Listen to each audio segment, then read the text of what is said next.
que vous avez des questions? Est-ce que vous êtes d'accord de répondre à des questions?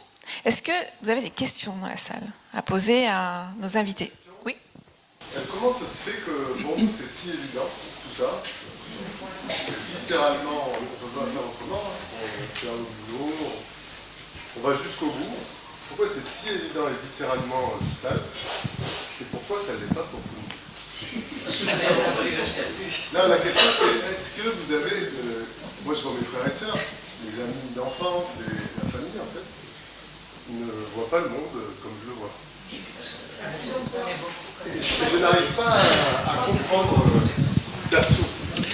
Bon, c'est une question qu'on s'est beaucoup posée parce que c'est effectivement, on sait beaucoup. Comment rester en lien avec les gens? Alors, ça c'est une deuxième question, je vais y répondre après.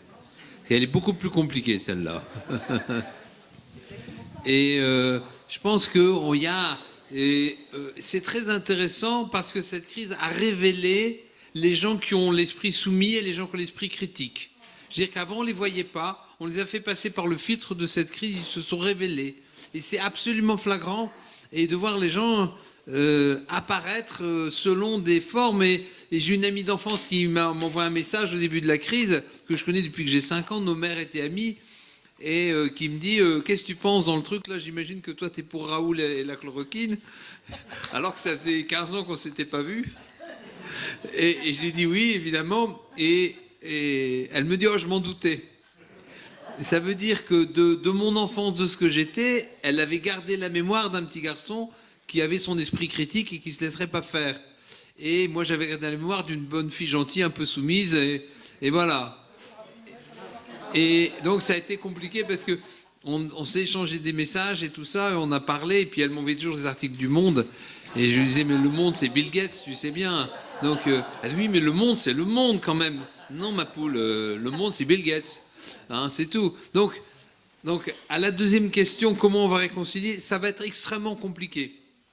Ça va être une des choses énormément difficiles et il va falloir avoir beaucoup de compassion et je dirais même plus de la miséricorde pour tous ces gens-là parce que ça va être très difficile de réaliser qu'ils étaient des bons garçons, des bonnes filles, des bons enfants qui n'ont justement jamais appris tout ce que tu viens de nous brosser clairement, qui ont été, comme disait Alice Miller, c'est pour ton bien. Parce que quand on voit ce que tu dis, Alice Miller disait la même chose en psychiatrie, c'était effectivement, et souvenez-vous de Freud qui commence par faire la première topique en disant, les enfants sont perturbés à la conséquence des abus qui sont subis de leurs parents, et puis il se rend compte qu'il ne rentrera jamais dans la grande société, et puis il se rend compte que lui-même a été violé par son père, qu'il se faisait tailler des pipes par tous ses enfants, pour être clair. Et donc, et que son meilleur ami a subi la même chose et a fait la même chose à ses enfants, et que lui probablement a fait la même chose à ses enfants, donc il se dit non, on va inventer la deuxième topique, on dit c'est la faute des enfants. Ce sont des pervers polymorphes. Voilà, et la psychanalyse est morte avec ça, avec la deuxième topique. Et il a fallu Alice Miller, qui est un monument, hein, je ne sais pas si vous connaissez Alice Miller, mais c'est vraiment un monument, peut-être, qui est avec son premier livre qui s'appelait L'avenir du drame de l'enfant doué. Et après ça, il y a C'est pour ton bien, le corps ne ment jamais, le droit de savoir, etc. Elle raconte toute l'histoire de Hitler, enfant martyr de ses parents, enfant du placard qui devient dictateur parce qu'il n'a jamais pu et parce qu'un jour il a voulu rentrer aux Beaux-Arts et qu'effectivement il n'a pas pu, donc il est devenu dictateur. Donc les mecs qui veulent rentrer aux Beaux-Arts, il vaut mieux qu'ils rentrent aux Beaux-Arts quand même. On est dans cette politique-là, dans cette manière de faire. Et quand on parlait tout à l'heure, je pensais dans le livre Le droit de savoir, je crois, au début, il y a un passage qui dit, voilà, moi j'ai toujours pensé qu'il fallait être capable d'imposer sa volonté aux enfants et que pour un adulte, il est inacceptable qu'un enfant défie l'autorité du parent et que si vous arrivez à briser la volonté d'un enfant avant qu'il n'arrive à l'âge de la mémoire, il vous sera éternellement reconnaissant et viendra manger dans votre main et il oubliera même d'avoir un jour eu une volonté. Et c'est marqué en dehors du corpus du livre, on comprend pourquoi c'est avant le début, elle n'a pas voulu le mettre dedans. Et ça a été fait par Hermann Hoss, et Hermann Hoss, c'était le commandant du Auschwitz. Donc il y a un lien très net entre cette manière de faire, et la crise a révélé dans la population les gens qui avaient l'esprit critique et les gens qui ne l'avaient pas. Et une des grandes conclusions qu'il faudra tirer de ça après, c'est développer l'esprit critique chez les enfants. L'esprit d'analyse, l'esprit de contestation. Et voilà, moi j'ai été élevé comme ça et c'est vrai qu'on s'est beaucoup posé la question parce que quand je parlais avec Louis Fouché, avec qui je travaille très souvent, eh bien il me disait mon grand-père et le grand-père de Raoult ont été dans le même réseau de résistance. Et moi, mon père, il a fait de la résistance, mais il avait 13 ans, donc il n'en a pas fait énormément, mais il a quand même sauté sur une mine. Et voilà, son frère, qui était un peu plus âgé, lui, il est mort en déportation, et mon oncle a fait de la résistance aussi. Ils m'ont raconté des trucs, c'est comme dans les James Bond. Hein. C'est vraiment les James Bond. Et voilà, et comme c'était le Nord a commencé la résistance en France, et c'était un des tout premiers résistants dans le Nord. Donc c'était un des tout premiers résistants de France. Roger Soulier, il faut dire son nom. Il y a une salle Roger Soulier.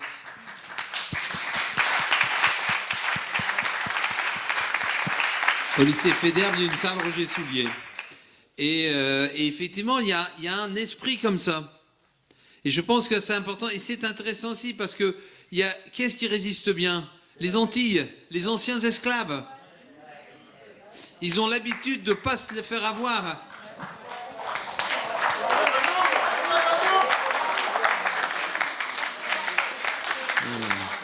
Je sais pas si... Non, vous n'êtes pas petit.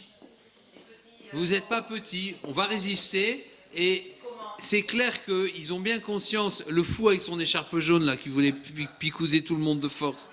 Hein, je ne sais plus comment il s'appelle. Là, le toutou à Macron, là. Son écharpe rouge. Oui. Ouais. Vous voyez qui c'est? Barbier. Oui. Il disait la menace ne sert à rien parce que tous ceux qui ne sont pas vaccinés maintenant, c'est-à-dire quand même 23% de la population, ils ne vont pas les baiser facilement. Non, c'est clair. C'est clair, ceux-là, ils ne vont pas les avoir. Ceux qui restent là, ceux qui sont prêts à se priver de ci, se priver de ça, eh bien ça, on ne va pas les avoir facilement. Mais venez à la maison, on va boire des coups et on va rigoler et le resto, il est ouvert chez moi. Hein. Merci, l'invitation est prise. Et il faut que le resto soit ouvert chez chacun de vous. Oui, exact. Hein, il faut qu'on apprenne à faire du sport entre nous. Il faut qu'on apprenne à faire le resto chez nous, à inviter nos amis, à mettre des grands écrans et faire des cinémas et bouffer du popcorn tous ensemble. Ouais.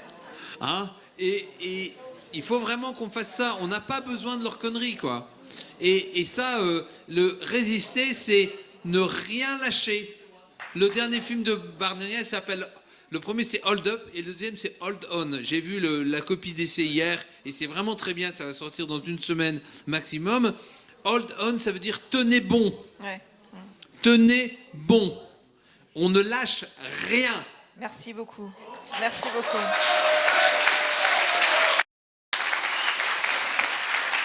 Moi, je suis venu en voiture. Demain, Martine m'a invité à aller parler à Pau. Je vais aller parler à Pau. Et je quitterai Pau à 14h et je serai à minuit à Lille en voiture. Respect.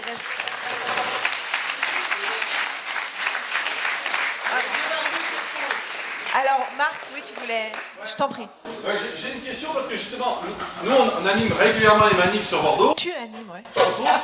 Mais en gros, je trouve qu'il y a une question qui s'adresse à la fois aux enfants et finalement aux grands enfants que nous avons en permanence dans les manifs. C'est-à-dire les gens qui nous regardent, c'est-à-dire les policiers qui ont été tellement infantilisés qu'ils n'ont rien sous le casque. Donc on peut se poser la question, comment on va les faire venir? Et le fond, c'est quoi? C'est qu'on sait, il faut toucher l'émotion. Ça, on sait, au niveau du cerveau, ça travaille comme ça. Et d'ailleurs, c'est bien pour ça qu'ils ont réussi à toucher l'émotion par la peur. Mais nous, aujourd'hui, si on veut les faire venir dans la joie et dans la bienveillance et tout ce qu'on veut, quel est le meilleur argument?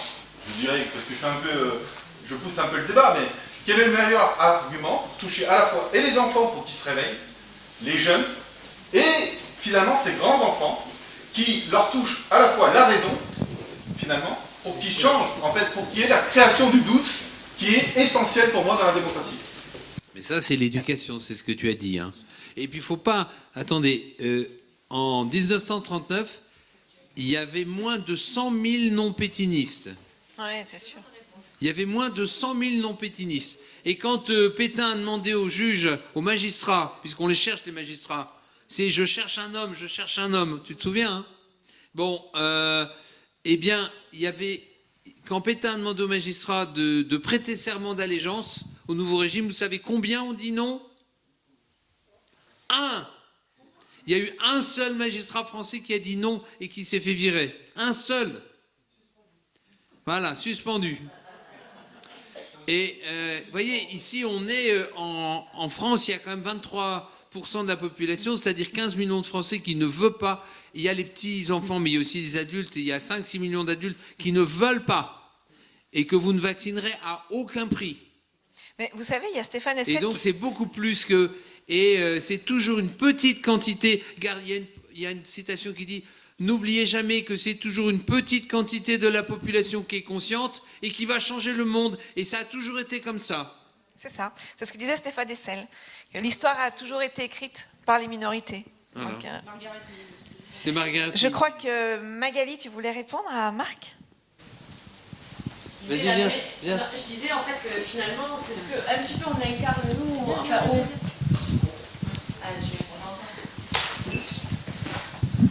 je disais que nous, on est souvent en manifestation représentant Français Sourire 33 et du coup, je pense que les gens qui se rallient à nous, c'est que finalement, on revendique par rapport à tout ce qui est liberticide et ce qui nous insupporte, donc on le manifeste. Mais qu'est-ce qui fait que les gens peuvent venir à nous? Donc, bon, forcément, les sympathisants, c'est plus facile. Mais qu'est-ce qui peut faire basculer? Moi, je pense que d'une manière générale, c'est d'incarner ces valeurs. Donc, nous, on souhaite un monde qui soit solidaire, joyeux. Donc c'est ce qu'on s'efforce de faire. Enfin, on s'efforce pas de le faire, on le fait naturellement et du coup on rallie à nous pendant les manifestations des gens, on chante, on danse. Donc certains qui n'ont pas la même optique et qui voient les choses différemment, ben, souvent nous interpellent de façon véhémente en disant mais vous n'allez pas changer le monde en jouant, en dansant. Mais en fait voilà, c'est comme ça, on revendique, on fait les actions nécessaires aussi, les courriers qu'il faut aux institutions, mais on essaie d'incarner ce que l'on souhaite. Donc dans la joie, et donc voilà, alors je me déshabille.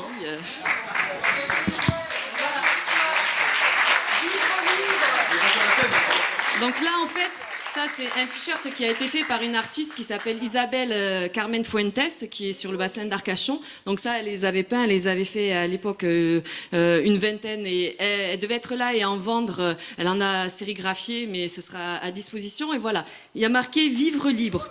Donc c'est...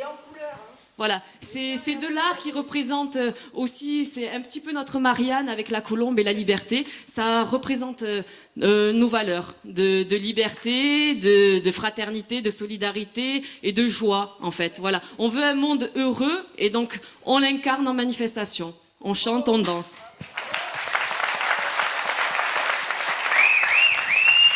Merci. Alors, est-ce qu'il y a d'autres questions? Oui, il y a une question. Ma question s'adressait aussi à ceux qui ont le casque bleu et que je voudrais savoir comment on peut arriver à les faire tomber ce casque et qui viennent avec nous.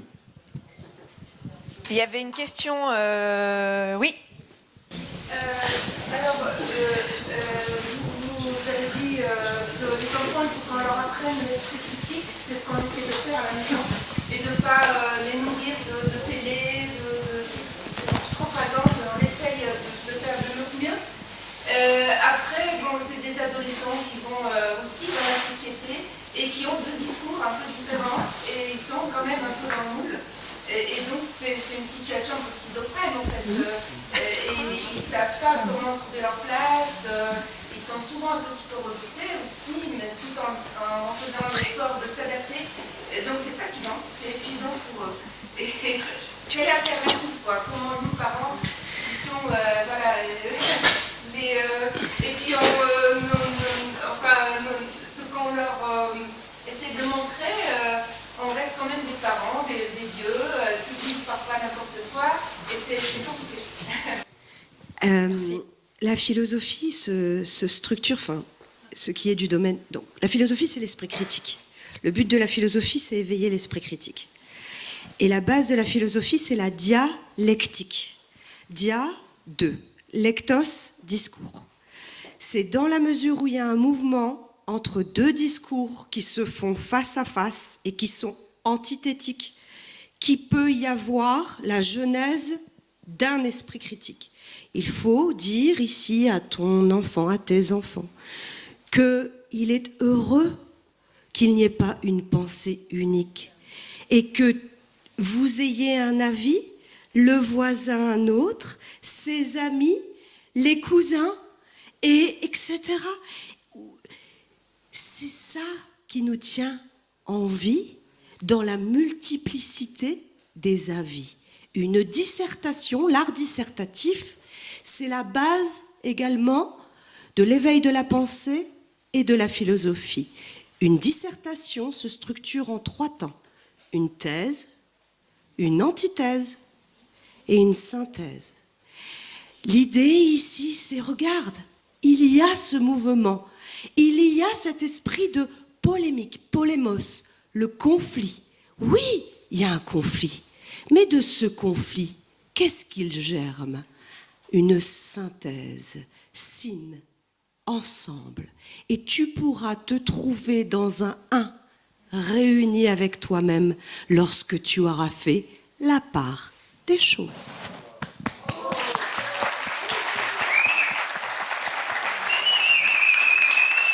Alors, je crois que Laura, tu voulais intervenir? Viens. Alors, prends-le. Oui, on va te donner le micro.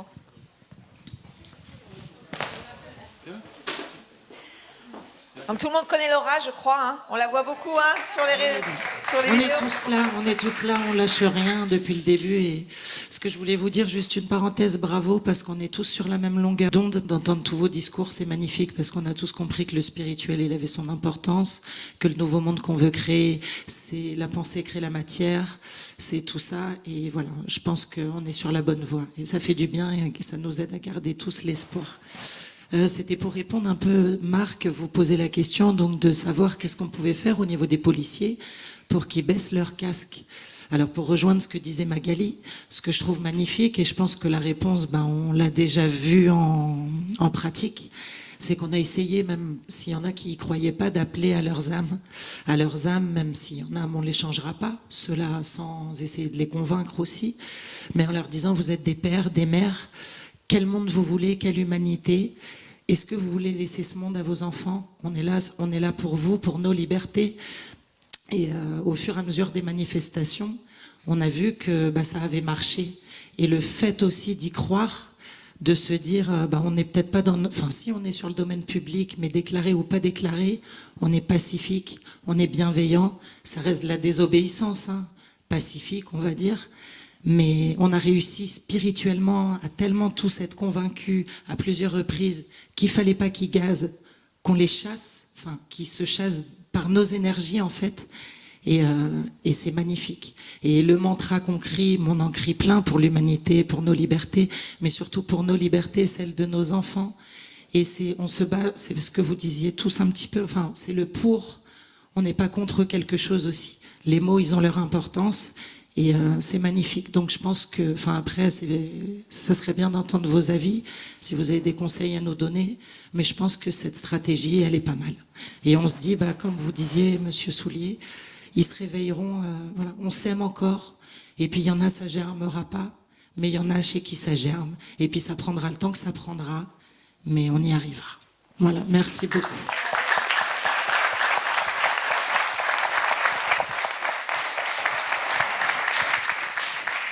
Juste un tout petit rappel, c'est que quand même le débat contradictoire est la base de toute démocratie saine, la base de toute démarche scientifique sérieuse, de tout état conscient de n'importe quel être humain. Donc ça me semble essentiel. Donc il n'y a plus de démocratie. Moi, toutes les manifestations dont je me suis occupé pendant l'été, à Lille, je m'en occupe pas parce que j'ai pas eu le temps, mais pendant l'été, je me suis occupé des manifestations à Rodez et j'allais systématiquement voir les policiers, systématiquement parler avec eux. Et il y en avait qui étaient butés, fermés, etc. Il y avait une femme qui disait, vous savez, je suis aussi mère de famille. Donc voilà. Et puis, et on arrivait à avoir une bonne ambiance. Il y avait un type des renseignements généraux, maintenant on dit les RT, donc voilà, qu'est-ce que vous êtes? Je dis, vous êtes au RT, ça va, etc. Vous voulez savoir quoi? Mon tour de poitrine ou quoi? Non, ou ma pointure de mes chaussures? Il dit, nous on veut tout savoir.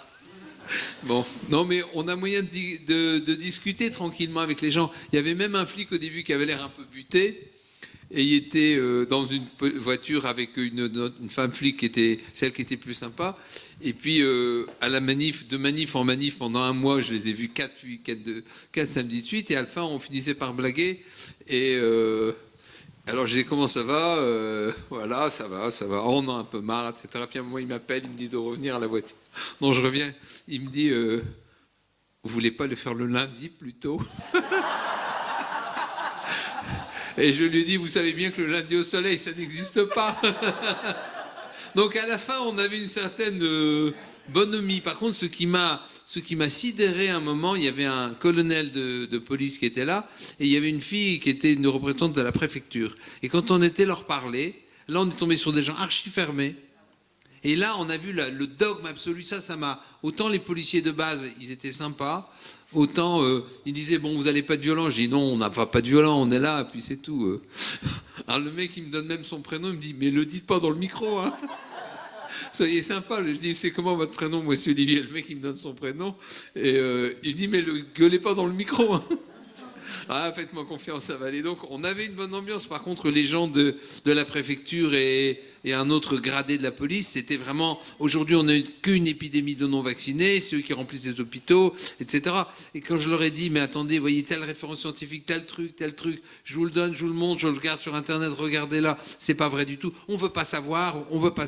On est vraiment tombé sur des responsables de camps de concentration qui avaient décidé de ne pas bouger, qui sont complètement endoctrinés et qui ne veulent absolument rien savoir. Voilà.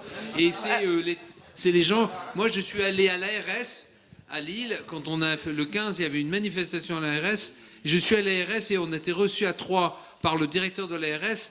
Et je lui ai dit, hein, aujourd'hui, vous faites des trucs, attention, il m'a donné oui, mais etc. Je lui ai dit, attendez, ça c'est du baratin, ça vient d'où? Du ministère, donc c'est faux.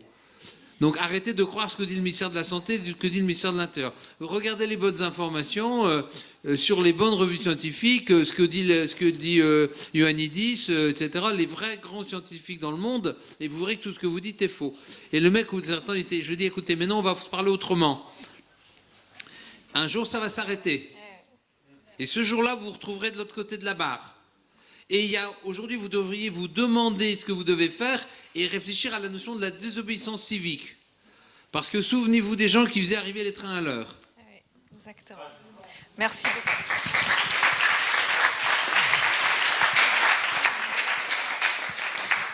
Oui, juste très rapidement pour répondre aussi pour participer un peu à cette problématique. Je pense que très justement... Comment faire tomber les casques et comment parler aux enfants, en tout cas ceux qui sont confrontés, enfin ils sont tous confrontés à cette réalité, c'est vraiment casser le miroir. C'est ce qu'on disait tout à l'heure, c'est-à-dire qu'on est dans un discours qui est un discours d'apparence, une sorte d'écran de fumée. Et l'acte de résistance, il commence quand justement on entrevoit une autre réalité derrière ça. Moi, je me rappelle personnellement mon premier acte de résistance il y a une quinzaine d'années, quelque chose comme ça, parce que j'étais très dans le moule. Enfin, voilà, j'ai pas eu une éducation qui m'a porté peut-être à remettre en cause un certain nombre de choses. Et j'ai mis ma télé sur le trottoir il y a 15 ans. Et ça m'a mené sur un chemin, j'étais complètement incapable de deviner derrière. Mais je pense que ça, c'est le genre d'acte qui dit à un moment, on passe, vous savez, c'est le fameux film Matrix, là, on passe dans une autre réalité, parce qu'aujourd'hui, on plonge les gens dans une réalité qui est une réalité que les autorités distillent petit à petit. Voilà, et les gens qui nous regardent passer quand on manifeste, si on leur fait voir que non, ils ne sont pas obligés comme ça de baigner dans cette espèce de confort, de faux confort, parce que la réalité c'est que les gens aujourd'hui abandonnent leur liberté même pas pour de la sécurité, mais pour un petit peu de confort, quoi. Et là, ça, c'est très dangereux. Hein, c'est vraiment... et donc je pense que peut-être, il y a l'exemple bien sûr, mais cet exemple qu'on peut porter soi-même, il est aussi, il peut inspirer les autres pour se dire, oui, moi j'ai eu l'occasion de manifester à Marseille par exemple, où on voyait dans les journaux, mais ceux qui manifestent ce sont les petites frappes des quartiers nord, etc.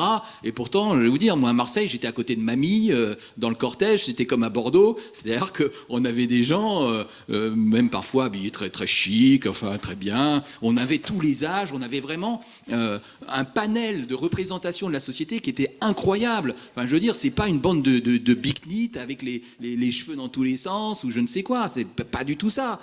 Les gens qui sont là sont des gens qui représentent vraiment l'intégralité de la société, tous les âges. Alors c'est vrai qu'il y a moins de jeunes, c'est vrai, voilà. Mais ça permet quand même l'exemple de dire, voilà, dans cette bienveillance, on n'est pas là pour casser, on n'est pas là, on porte un discours qui est vrai, c'est pas le discours mainstream, c'est pas, mais je pense qu'il y a des gens qui se trouvent inspirés, ceux qui sont prêts en tout cas à recueillir ce message-là, ça peut porter ses fruits, ce sont des germes. Et les enfants, c'est pareil. Moi, il y a l'un de mes enfants en classe, le professeur a lancé un débat sur le vaccin, etc.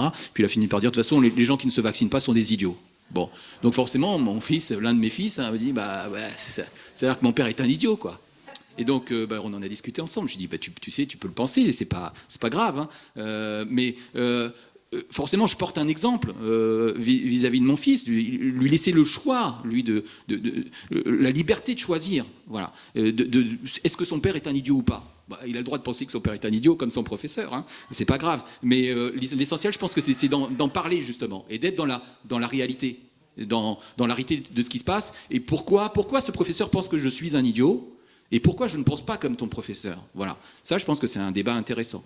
Et on peut en parler aussi avec les policiers. Pourquoi moi je manifeste et pourquoi vous avez votre casque ? Bon, vous faites votre métier, déjà, ça je le respecte. Mais après, voilà, qu'est-ce qui se passe dans votre tête à ce moment-là ? Et effectivement, quand on passe à un niveau au-dessus, il y a le dogme, il y a cette espèce d'autorité qui vient, là, il y a l'institution qui est représentée, qui est portée par ces personnes-là. Donc là, on est encore sur un autre discours.